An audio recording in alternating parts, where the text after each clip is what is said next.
Good evening, this is Quintus Curtius, and I'd like to welcome you back to our podcast series. And in this podcast, we'll be talking about how the world can provide for you. How the world provides. That's the subject of this podcast. How the world provides. What do I mean by that? What I mean is, the world will take care of us. The world will provide for us as long as we undertake certain steps in our thinking and in our actions that allow it to provide for us. This podcast will be a commentary and a reading of an article that I published on my website, qcurtius.com, back in November 12th, I believe, and the title of that essay was "The World Will Provide." And I've gotten emails about this sort of subject in the past, and I thought it was a good subject to do a podcast about because there are many people out there who are desperate and are fearful, they're afraid, and they don't know how they're going to be able to get through things. They don't know how they're going to be able to survive and to overcome and to deal with those challenges that they have on a day-to-day basis. And what I want to do is offer these thoughts about how the world will provide if we just let go and let things take care of themselves. It's very different from resignation.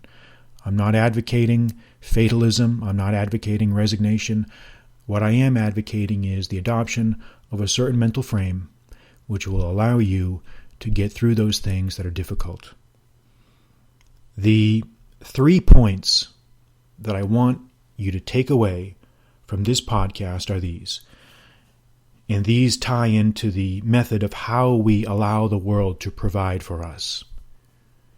The first of these is we have to sublimate or subordinate our appetites to reason. We have to subordinate our appetites to reason. In other words, we have to allow our brains to control our appetites, not the other way around. That's the first step. The second point that I want you to take away from this discussion is do not ever give up. Do not ever give up. Do not ever give up. Because everyone's luck changes if we just stay in the game long enough. If we stay in the game long enough, everyone's luck will eventually change. So the only way to lose is to give up. The only way to lose is to surrender. And you may have heard this before, but it is so true. It is so true that just when you believe that all is lost, just when you believe that everything is going to hell in a handbasket, that's when the worm will turn for you, and you've got to be ready to grasp that opportunity just when the worm is about to turn for you. So don't ever give up. It's like that, reminded of that scene in the book Robinson Crusoe by Daniel Defoe, when he's washed ashore alone, the sole survivor of a wreck, and Robinson Crusoe clings to that projection of rock that sticks up near the shoreline, and he's holding on to that rock and grasping to hold firmly on that rock for dear life as he's battered and buffeted by the waves and the wind, and he holds on. And he's not drowned. He eventually survives, and he climbs up the cliff and makes it his way to the island. And this is the analogy that I want you to keep in mind. Grasp onto that rock and hold on. Do not let go. Do not let go. The third point that I want you to take away from this discussion is paradoxically somewhat related to the previous point, which is do not hold on to things too tightly. Don't grip too tightly. Learn to let go. Learn to let go. Learn to let go of the anxiety, of the fear. Allow the world to provide for you. It will provide if you permit it to provide. And somehow things have a way of augmenting and increasing themselves on their own, naturally. It's difficult to explain, and maybe it's a mystical concept in some ways, but once we mentally disconnect and once we learn to let go and to stop obsessing and fussing and doubting. And once we learn to surrender our will to the will of fortune, and as long as we keep in mind those other things that I've talked about, which are perseverance and continuing to stay in the game and continuing to fight, you will see results. You will see results. So those are the three things that I want you to take away from this discussion.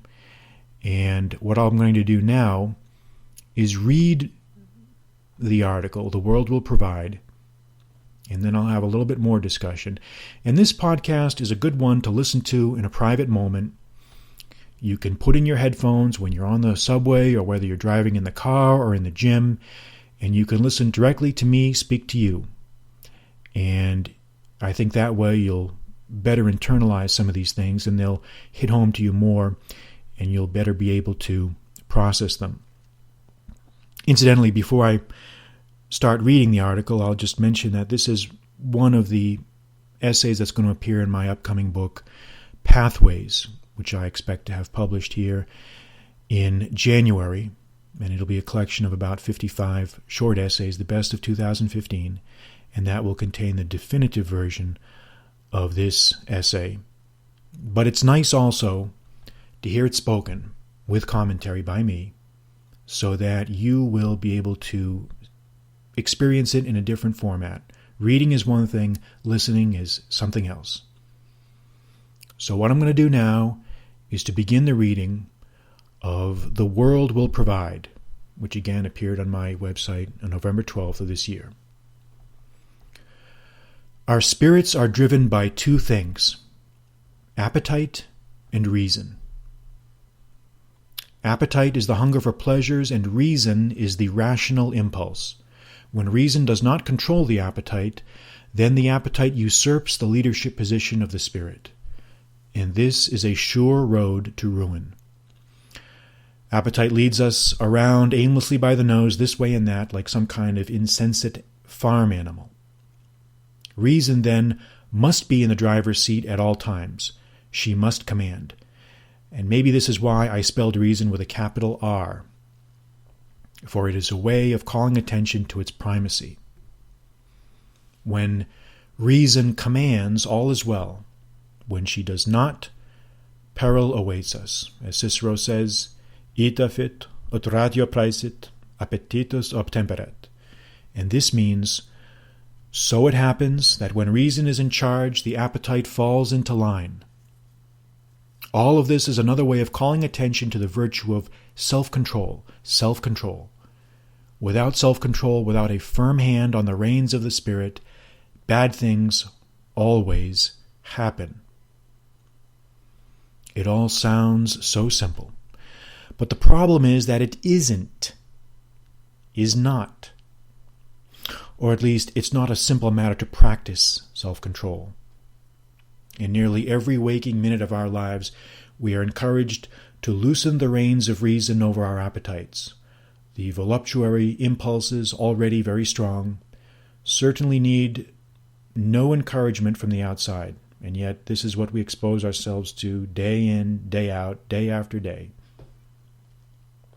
And so the disciplining of the appetites is the first step on the path to wisdom and to allowing the world to provide. The second step, perhaps, is making ourselves understand the true bounty that exists in the world. The world will always provide, because we will invoke its aid. How little do we really need for our survival and our happiness? How little do we really need for our happiness? You can't really believe this until you have traveled a bit, here and there, and then you will see.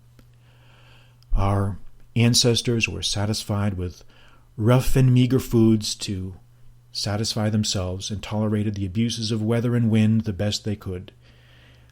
And yet they found a way to make things work. And when you visit countries that we call today primitive, you're often surprised by the brilliant colors in people's local dress. It's interesting how people in poor countries often dress in wonderfully decorated clothing, while we automatons from the industrialized world clothe ourselves in drab, dull hues. Why is this? Perhaps because the poor man is more proud of his clothing than we are of ours. He wishes to show it off. He is satisfied with a brilliantly colored tunic and headpiece. He and his woman make do with what they have. But we find it difficult to do this. We find it difficult to make do with what we have. We have not yet found a way to tame our desires, our appetites, nor whip them into shape. And so they gallop out of control this way and that, like a coach pulled by a team of frightened horses. Have confidence in your abilities. Have confidence in the power of your physical body. It can withstand more pressure and more hardships than you presently imagine. And when you begin to believe this, when you truly begin to believe this, you will begin to unclench your fists a bit. Unclench your fist. You will begin to stop worrying about losing some of the things that you think are so important. Let it go.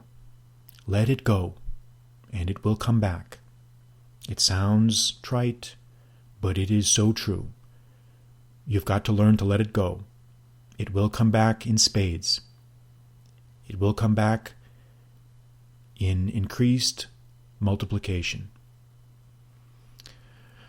The humanist Coluccio Salutati, in his essay De Seculo et Religione, which means On the World and Religious Life, described how the material pleasures of the world can function as pernicious distractions. He tells us how Sardinian and Sicilian peasants live on twice-baked bread and a little cheese, along with platters of legumes for lunch. And for supper they have a little fish preserved in a lot of salt. They satisfy their thirst with water and a little vinegar. They rarely drink wine, he tells us, and yet they find a way to make do with what they have and are content with that. It really takes so little to make us happy once we've learned to condition ourselves and to subordinate our appetite to reason. There's something else that I've noticed along these lines that's difficult to describe, but nonetheless exists. And this is the augmenting effect of letting go of our appetites. And what I mean is this. I mean that when we stop obsessing about what we have and what we don't have, and we stop obsessing about our appetites, then what we have and don't have, then things seem to increase naturally without any conscious effort on our part. And I'll say that again. Once we learn to stop worrying about what we have and what we don't have, and once we learn to let go, things to automatically increase and augment themselves without any conscious effort on our part. It's true. It is true. I've experienced it myself.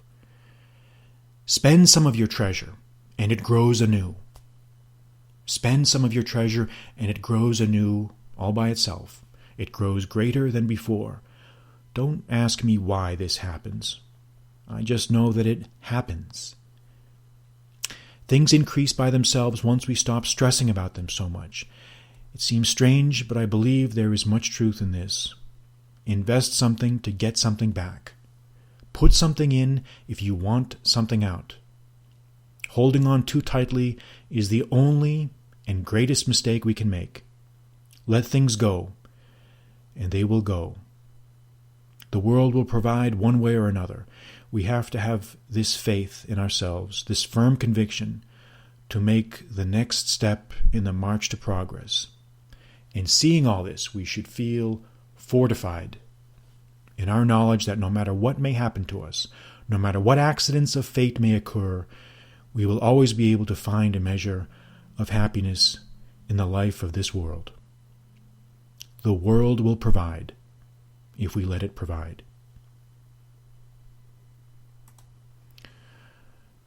Thank you for joining me on this podcast of Quintus Curtius.